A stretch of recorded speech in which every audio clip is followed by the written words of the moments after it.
All right, Backlash.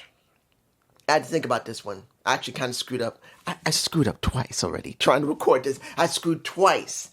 And in mid-sentence, I'm going like, I just screwed that up. Got to film again. And I just remembered something. I screwed up. I got to do it again. Guys, this happens. If you're live, you have to deal with screwing up in front of a live chat. I don't have a live chat. I don't think I'll ever have a live chat. Not because I don't have the subscribe account. So I can't get a live chat yet. But let's put this in perspective. Were you really interested in Backlash? Because, yeah, there was some stuff here that was done well. And then there was one match that really didn't feel like it should have been there. It should have been on Raw, and another match could have taken the spot. Flat out, I'm telling the truth. But we were only there for Cena, and we were there for Orton only. Because, yes, the opening match, which was a good U.S. Championship title match, a Fatal 4-Way, and let's make it very clear, I'm going straight into it. When you look at Damian Priest dealing with Drew, that's what the most focus was in that match. Jacob and LA were the ones who were doing the work, at least until we finally get what we've already been hearing the rumors about, which was Jeff Cobb from New Japan Pro Wrestling and United Empire. We knew he wasn't with them anymore. We knew that he was already beginning to work with WWE, TKO WWE. And we wondered if he was going to join Solo, which would make the most sense. And that's what we got. We got exactly what we predicted we were going to get. And I could tell you this, it wasn't a bad ending, particularly once LA was taken out, got laid out twice, and then Jacob went in there and got the pin. When you see afterward was the interesting part, because we get Jacob Fatu not standing with Jeff and not standing with Solo. He puts his title on his shoulder and he walks his ass out, making it very clear this is not about them, it's about me. So the story between Jacob Fatu and Solo is still going on. Jacob is not playing anymore. He's all on his own. He wants to make it clear that this is about him. And Solo wants to make it very clear, you're part of the family. I may not be the leader of the family, but I'm the one that's over you because I brought you in here. Do as I say. And I now have Jeff Cobb right now. You better pay attention. That's where it looks like they're going. Now, am I interested? Yes, I am. I'm actually interested in that story. But as you saw in the fight when it came to Drew and it came to Damian Priest, it's not over yet with them. And I made this clear again. I'm going to make this very clear. They're not going to have a bad feud still. They're going to go and ramp up what they're doing. I know it's not going to be over yet. But I got to say this. Drew needs to move away from his character. Honestly. I still say this and I mean it. It's not that it's boring. But we've been seeing it for so long that it's lost steam. It has. It may not be boring because Drew can circumvent that he's been doing the same damn character, which I'm sure everyone is fully interested in. Not saying that people don't still love him or interested in him, but we've had the same character for a while now, and it needs to be moved away. He can go around it because he knows how to talk well. He goes great in the ring, and with Damian Priest, they got good chemistry. But it's still the same problem. Drew needs to move away from his character. This is how I feel about it. Next, the match that was a lot longer than I expected. Was it bad? No. But you can tell neither one of these women have ever gone that far and was wiped the fuck out by the time they were near the end of it. And that is for the IC champion and the IC title, Lara versus Becky. Now, the beginning and the middle were fine. But you can tell Becky hasn't really been going hard in the ring. She hasn't. I mean, she's wrestled, but she hasn't really been going hard in the ring. She only just came back, and she's not back in ring shape yet. But Lyra, let's make it very clear, even though they were very rough at certain points of that match, she's never been known to do a long match. I've never seen Lyra do a long match. On NXT, she never had that option. And on the main roster, many of the matches she's done have never been that long. So you're putting one woman who is the current champion, who wrestles well, but has never really gone very long in her matches, and another woman who's just come back, who's only had a very few amount of matches, who's not in 100% ring shape, because let's make it clear, you could tell how tanked she was, and that was Becky. She began to get nastily tanked. Not saying I hate her, not saying she's bad, but she's only been in the ring a little bit and really haven't got back in ring shape yet. As they say, and this is the truth, having the best cardio you could ever get outside the ring is not anything compared to when you do it in the ring. You need to be back in there for at least a couple of months, working every week or every couple of days to really get your cardio really where you want it. And you saw it. It's not something I'm saying because I don't like either one of these women. But let's make it very clear.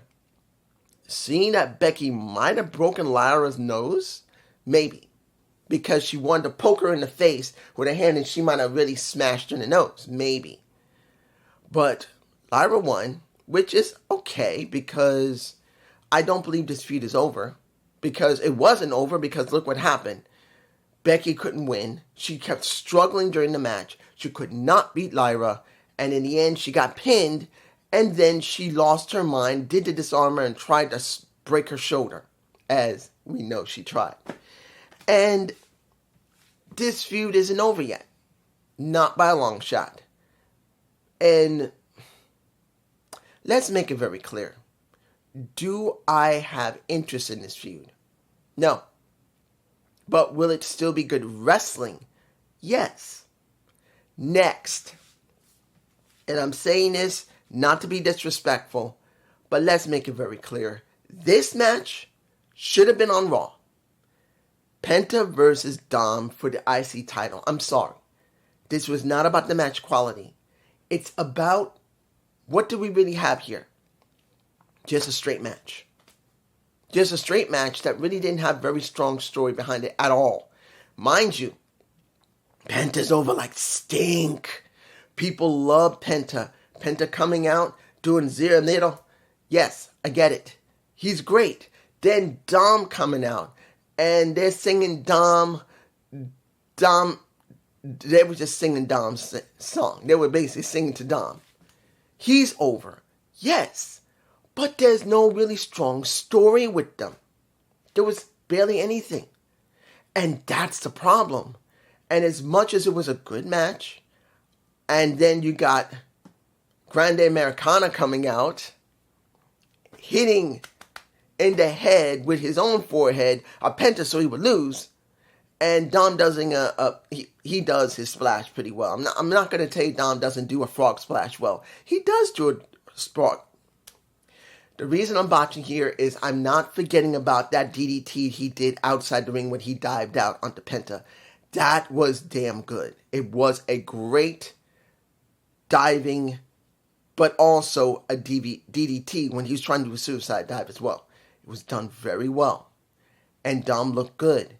But the problem is there's no story behind this. There's no story. The only real story that would make any sense with this entire situation is when Finn finally turns on Dom and tries to get the IC title from him. He's basically ostracized from Judgment Day. That's the only thing that would make any sense. But yes, he did run off when Penta could have got nailed, went and got a chair, and then got it, and then got caught, and they were trying to eject him. Yes, it did happen. But it doesn't feel like it's enough yet. And because they're not really doing it to make it really look like Dom is being screwed by Finn, I'm just not feeling it. You didn't even see Finn having a really attitude look like, like that. Nothing. So there's nothing there. And I would have rather seen this on Raw. You know what match I would have liked to see inserted here? Simple. Street Profits versus Axiom and Frazier. Honestly, their match was so good on SmackDown that you can honestly say it should have been inserted here.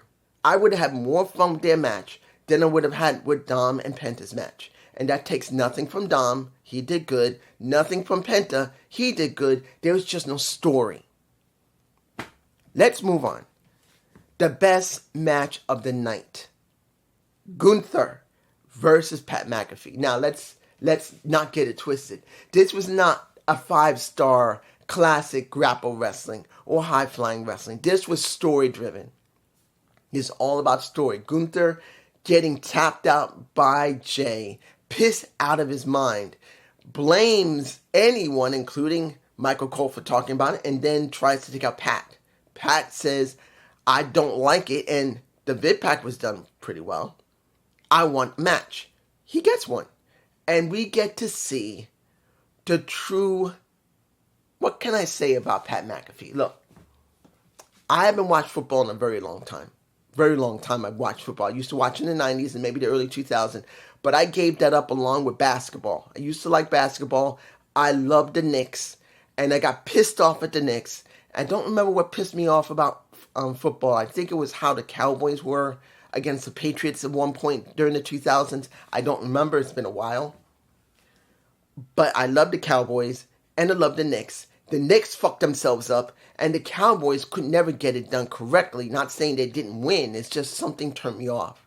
And I haven't watched either one in years.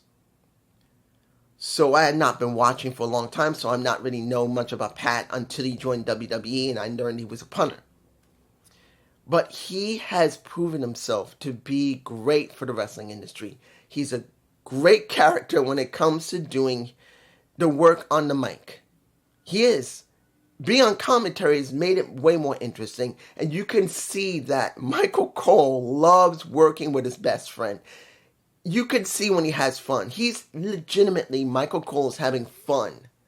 When was the last time you've heard Michael Cole have fun when he's doing his job? He doesn't. He was actually not giving a fuck anymore. He was actually, as far as I'm concerned, for the last, before Pat came in, the last 8 years or so, he's just been phoning it in. He hasn't been super excited about stuff anymore. He does his work. He still cares about his job, and he does his job as best as he can, but he wasn't excited. Now he's excited. And you could feel it when this match happened. People were for Pat. People booed Gunther, but also some people kind of cheered him. But they mainly booed him. But the person that really made this match was Michael Cole, wanting his friend to show what his potential is as a pro wrestler. And you cannot tell me that, yes, you can see that Pat really doesn't practice. He's not a pro wrestler. He sometimes practiced. The way he was chopping was like chopping like this instead of chopping like this. Because you know, as a pro wrestler, you don't just hit the person in the chest like that. You got to glance it. And you got to open your palm. I just learned when I was looking at Chris Van Vliet, when it came to Sean Spears teaching it and his class. So I saw it in that respect. And Pat wasn't doing that. He was barely chopping him correctly, but it was not the point that he was improperly chopping him. There's a good possibility he was doing some of that on purpose, because let's make it very clear, he doesn't wrestle much. He's had, 8 matches or 5 matches in WWE? I don't remember how many. And when it comes down to it, this was not about his wrestling prowess to grapple. This was about how tough he was. And that was the entire story. Getting his butt kicked. And yes, he tried to jump over the top turn rope, and he slipped. Could not get his right leg over, fell, and greatly answered by Michael Cole, saying, look, you could see his inexperience because how he jumped over the top turn rope, how he was dealing with trying to capitalize. He's just not a pro wrestler. He just, once in a while, will go in the ring. And that was the story. And seeing Michael Cole leave his commentary table, go to the ring, trying to cheer his friend, and then seeing he gets pulled into the ring, about to get pile drived. Then Gunther gets punted in the face. And that is when people were really getting into the story of Pat McAfee, who always wanted to be a pro wrestler, always wanted to be in WWE. That's his dream. He's been in it. He's stated it in, Stephanie's Place. I think that's what she's calling it. I can't remember. I saw it. I think I saw some of it. And he spoke very well. But the point here is, everyone knows Pat loves pro wrestling. and he proved it. This was the best match for me personally. I can't make you love this match any more than this. I know you may not. You may have loved something else. For me personally, I loved this match. It was what I liked. Just as simple as that. There's no way around it. And Pat lost. He tried to get out of the chokehold. It was the second time he was in it, but he couldn't do it. Did he ham it up a little bit too much? Yes, in the first chokehold. He hammed it up too much, but the second one, he did well. And yes, he did do a chokehold himself onto Gunther, but Gunther finally did it. But here's where it gets interesting. Gunther looked at him compared to every other person he's ever gone in the ring with, every pro wrestler, and he gave him his due. He literally said, give you your due. You did damn good. For a novice, that's what he was pretty much doing. And Pat got his moment in the ring. And you see Michael Cole giving his friend a real hug. He legitimately hugged him. Because those two are like this. They're like this. So I will tell you, for me personally, that was the best match of the night for me personally. Final match. Here we go. Old school booking for Cena. That's what we got here, guys. If you don't like this match, I will not be surprised if you're current modern day pro wrestling fans who like a lot of flips, a lot of high levels of impact, a lot of ringness. You didn't get it here. This was flat out old school styled pro wrestling that John Cena and Randy Orton did. Ruthless aggression pro wrestling. That's what you got. Old school, near 20 years style of pro wrestling from both these guys. Now, the vid pack was actually quite good, showing scenes of OVW, showing scenes when they last wrestled each other, what was in 2017. So they made sure that people could understand the context of both these guys coming in almost at the same time. John a little bit older than Randy. John is 3 years older. He's 48. Randy's 45. But both of them all practically broke in almost at the same time. John went to PWG, I believe, at one point. And then he was seen at, Brian Pillman's memorial show when he died. And Randy, I don't think he was there. But John, I do believe he might have been there. And both of them met in OVW. That is how they got started. John was called up after Randy, and they've been doing what they've been doing for decades, other than the last few years when John has been doing movies. Randy has done very little movies. So you see they've both been on similar paths. But let's make it very clear. Whose path has been, when you look at Randy's real life path, it has not been clean. He's had multiple injuries.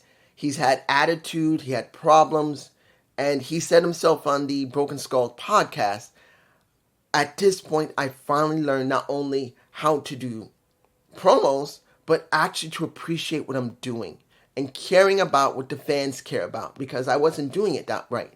I wasn't doing it right. I now understand. And then you look at John Cena, who had some controversy in the beginning of his run, particularly when it became really, really popular. And then he's basically been very quiet. He hasn't really made any type of problems. Then what did he do? He followed The Rock after the controversy they had between each other where he legitimately did not like The Rock, straightened that out, and then followed The Rock, but did not do the same thing as The Rock has done. Let's make it very clear. John Cena is taking any role, doing anything, what they need, whether being a heel in Hollywood, being a face in Hollywood, getting beat or not getting beat, unlike The Rock, who never wants to be beaten. He's done exactly what The Rock has never done. And it plays out in this match, what he mostly learned in Hollywood and what he already knew in pro wrestling. Because next to this old school, you can see that as a heel, hasn't done it in a while, he's using some of what he learned in Hollywood to just and have these looks of attitude and the way he was looking towards the fans and how he was working the match. I'm not saying it was dramatic. It's not meant to be. It's just meant to be old school pro wrestling with a little bit of more flamboyantness that he normally would do. Not as a good guy, but as a bad guy. And what did we get? We got twice the ref gets nailed. The first time, Randy gets shoved into the ref, which he falls to the ground and is messed up. And this was one of the times when an RKO and an attitude adjustment were used, but neither one of them won. Then the second time, when John Cena decided to use the title belt. No, not the title belt. My mistake. It's when, that's for the second ref. The first ref, John wanted to put, was it John or Randy? Randy wanted to put John through the reinforced table, which looks terrible. I don't like the table. But he tried to put him through the table. Didn't work. So Randy tried to put him through the table, which it didn't collapse. Not until John sprawled away from it, and then it just collapsed. And it just looked terrible. But as the ref wanted to get these guys in the ring, Cena grabbed Randy, shoves him, and the ref goes into the steps, hits his head. He's done. And it takes a while before another ref comes out. And then, as the match went on, what did we get? We get eventually the ref getting nailed in the head by John Cena with the title. Because he got sick of this. He said at first one time he tried to walk away. Randy stopped him. And then he said, I'm sick of this. I'm going to use the damn title. I'm going to take him out. But I hit the ref. And then Randy actually gets another RKO on him. I think he did like 4 RKOs on him. I lost count. But as he's holding him down, and he thinks he can get the pin because he has forgotten. Because he just gave him RKO. He's trying to pin him. Everybody counts to about 10. Then everyone pours out of the back. And the match basically is thrown out because Cena used the title. And you could see the frustration on Randy.